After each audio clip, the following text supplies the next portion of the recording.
Hello again, my name is Ben. Here I am today with another MOC showcase. Here with me this time is a custom LEGO mech that I like to call Orion. Here I am back. It's been a few weeks. Some projects didn't really go out to plan as I intended, and I went back to the drawing board, and finally I have a nice custom mech.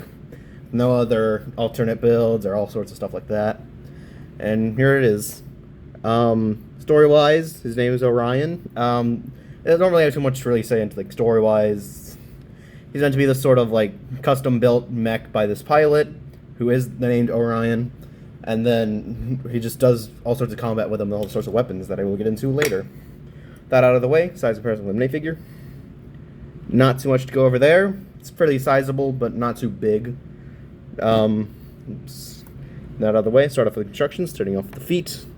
You'll notice that these feet are fairly large. To mostly support his larger upper body. The camera will be so kind as to focus on the figure here. You'll see that they use these pretty standard designs for most mechs I tried and build, where you'll see the slopes at the front, the more of like slope or cheese slopes in the front toes area. At least some 1x2 bricks here. They're just adding some more of that blue color. Underside, you'll see some of these 1x2 bricks with sort of the grill detailing. The sides here you'll see was using some 1x2 plates with studs on the side. You'll also see I put some little 2x2 tiles in black. Now for once on this mech there are no ball joints to sort of just like an experiment. But you'll see I use these 1x2 bricks with the like cross-shaped axles, and in them you'll see the clips with like the bars on the end of them really attached, where you can get decent articulation. So you get a decent circle or just rotation in here, and because of the hinges you can make it go up and down. The lower leg here you'll see just some pretty basic construction with clips and some bricks here. This 1x1 plate with the handlebar allows for an ankle pivot, which gives it a wider range of articulation. Pretty simple construction there, but gives it far more posability than without it. You'll see some of the pieces here. You'll see the color purple is used to sort of like an interior sort of type build color. It can represent some sort of like archaic energy that sort of pulsates throughout the mech. But on the exterior you'll see just some basic black as the main color, and blue is sort of the secondary one, which you'll see across it using a variety of pieces. Plates, tiles, cheese slopes, all sorts of that to build up the lower legs. And then attached with some clips here. No ball joints, once again. The upper legs, you'll see it's attached on this clip here to the waist. Just a simple hinge joint here. And it rotates here, allowing for rotation, and the ankles or the legs to spread out. Fortunately, with only single stud connections, you'll find them to be a bit loose on occasions. You'll see sort of the construction of the upper leg. It's all sorts of bricks here. You'll see this armor attachment here, just using some basic tiles and stuff. Just is attached here. There's a little bit of loose connection, but I think it gives that more, beefs up the upper legs and helps with the proportions. See more of the purple, just the more plates, the main colors. The waist here allows for an articulation for the upper body. You'll see it's attached on one of these 1x2 bricks with just more of the studs on the sides. I can take this off. You'll just see all around it.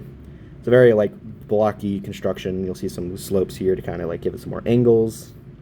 But you'll see that piece there that kind of just builds it all up. Some bricks on the back to just help out with the heft to it. Of course, the upper body, whoops, dropped it, my bad, is only attached on a single stud. So you'll find that the waist tends to fly off on occasion, which is a bit frustrating, but it's sort of something I kind of accepted at this point. Now, the main torso area, you'll see uses a lot of clips and attachments here to sort of just have the figure be actually held in there.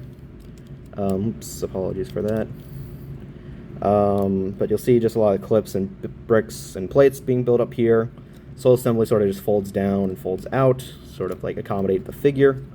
No real interior space to speak of. Oops, the arm fell off, my apologies. But there you go. It's kind of just a simple seat for the figure there, which I used a Santa Commando Captain. I kind of like using the white design here because I think it kind of like represents a bit of like war paint. But he's in there and can sort of just fit in there pretty snugly. See just more bricks and stuff, and you get a better idea at how it's all constructed. So they get a look around there. See just some basic detailing on the back using some pieces here. Very basic stuff, but I think it gives it some nice detailing. So not really much to say for the torso construction. You'll see grills, cheese slope studs, the purple studs here for more of that energy, and with the arms attached. I will say the arm attachment here is probably the thing that I like the most, you know, using some pretty basic pieces here to get a decent amount of articulation without the use of ball joints. You'll see here that there's a 1x1 brick with a pinhole in it, and you'll see one of those T-bars, I guess, and on it you'll see just some clips attached, which creates the upper shoulder arm piece, where I'll use some studs on the side techniques. It's all filled out with some more purple studs, and these parts here, give it sort of a hefty shoulder design. So attach those there. See the lower arm, not really much to say about that. Uses the same pieces as the waist, just built all around it. Some purple, some grills, some spikes here to sort of give more intimidation factor to the creation. And then the hand design here, pretty basic construction. Not the best I could probably have done. I don't really like the articulation of the thumb, I suppose.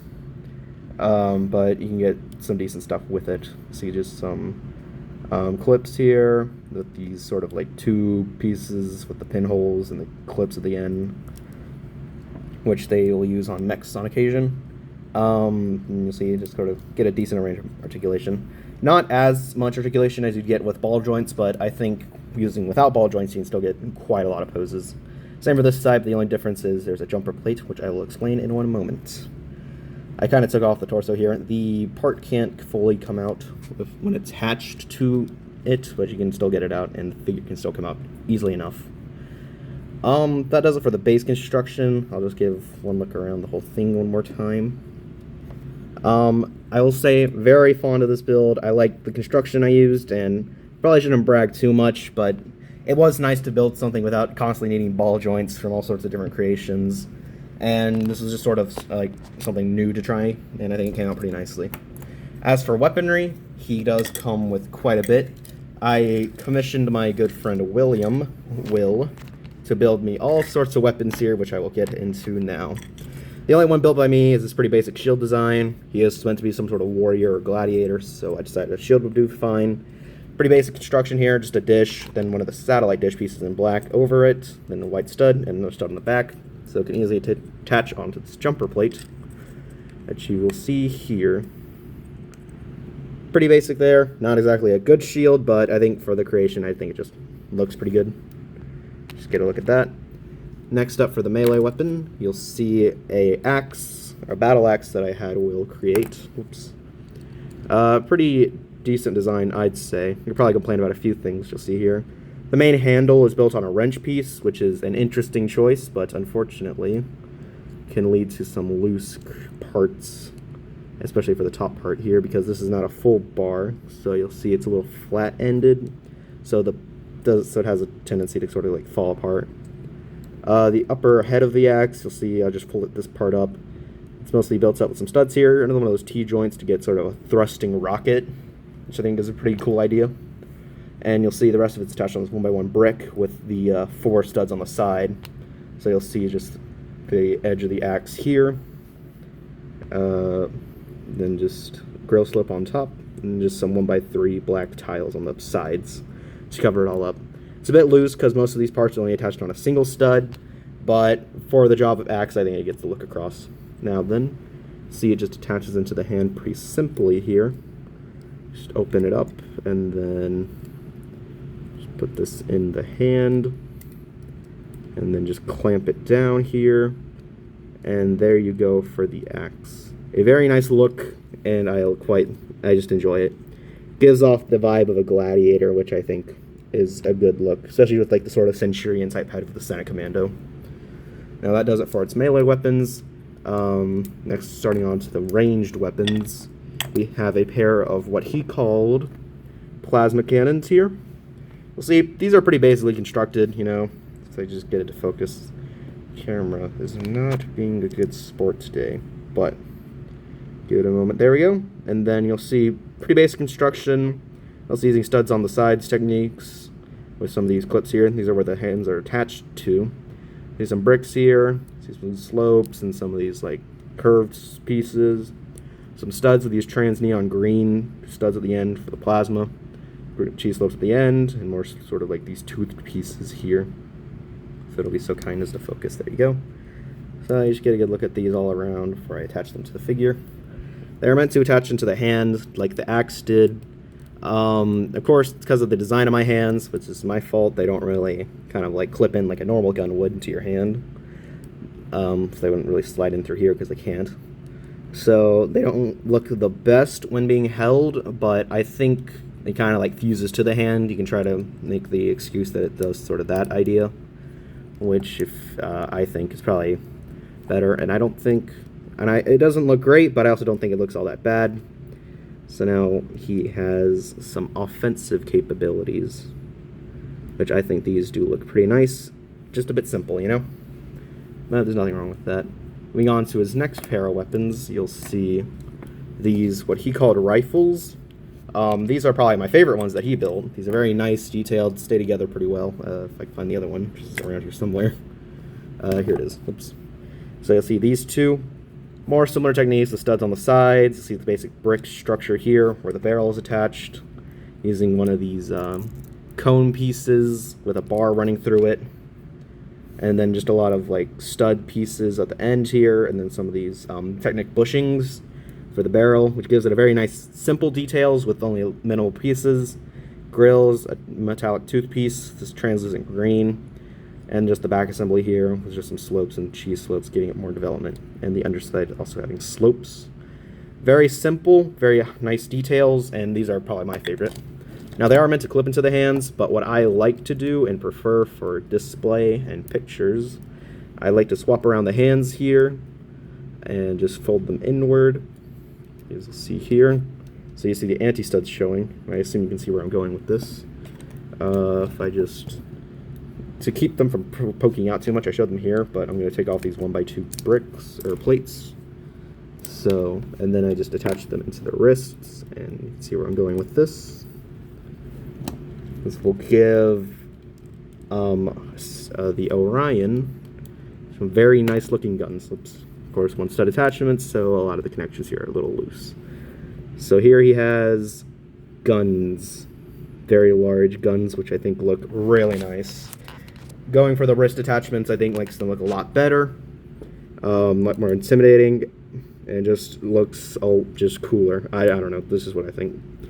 So you can just see them here, just attached onto the arms or the wrists here. Doesn't really impede movement or anything as much, but you know, just looks really cool this way. And this is my preferred form, better than honestly the melee weapons if you ask me.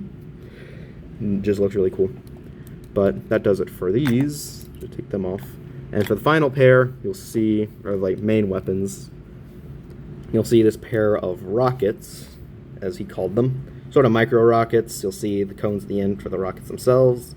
Levers here, kind of thin designs, but you know, allows for more detailing, I'd say. The trans orange here, I like how he decided to give them all different translucent pieces, keeps them distinct looking, and adds an extra bit of color to the mech. But you'll see them here, some translucent orange. You'll see the grill slopes, some more cheese slopes, and some just curved pieces. You'll see how they're attached here using some of these 1x2 bricks with the holes in them. They're kind of curved. Some more of the studs with the holes in them, and more of these T-bars. Now, I also like to hold these ones in the hands with just the inverted hands method, so they're like attached to the wrists. Pretty similar to the rifles. And this is also a pretty nice look for the Orion. Beefy rockets for extra firepower when he needs them. I think this looks really nice, and I don't really have any complaints. But personal preference, I'd say the rifles do a better job of offense. For the final ranged weapon, he decided to design this pretty simple crossbow. If I'll be honest, it's probably my least favorite out of the builds. The sort of just like edge of the crossbow is pretty small. Let me just get this out of the... Sorry for all the focusing issues, but the edge of the crossbow, the area out here is really small, using some Exoforce fingers. The barrel, it's kind of just a chunky, blocky sort of crossbow design. It's not bad by any means, but definitely my least favorite out of the builds. If I just replace the arms over here, I probably won't bother putting some things. If I just put this over here, the premise of using a crossbow is because he has sort of the hunter sort of design and sort of those ancient aesthetics. So this sort of attaches into his hand like the plasma pistols or plasma cannons. It probably doesn't fit in. I might have built it wrong, or I might have attached this wrong, I should say, because this probably doesn't look the best out of his weapons. It's kind of doesn't like protrude as far out, and it kind of just looks like a weird stub at the end of his hand. But I'm not really complaining because I was given these for this video. So shout out to Will for all these weapons. As we wrap this up, once again, thank you for all the weapons. It really helps with the look, and I'm glad to have them here. But that will wrap it up for Orion. I'm pretty proud of this guy. I think he looks really nice. It's a really cool looking mech. I am still quite proud that he doesn't have any ball joints, because I think almost all my mechs have ball joints. Most of them do. So to not have one is kind of nice. So you like a fairly sizable one, such as Orion here. But with all that being said, I hope you enjoyed this video. Once again, I'm usually not sure when I have another upload planned. It happens whenever it happens. My last tank idea didn't really come out right, and I might still work on that one, but for now, I do have plans for some other sort of mech type things in the future. But for now, you'll just have to wait and see, which is what I'm doing. So once again, I hope you enjoyed the video. Sorry for the long wait. I hope you stay tuned next time for whenever I upload, or whatever I have to upload. Have a great day. Thank you, and goodbye.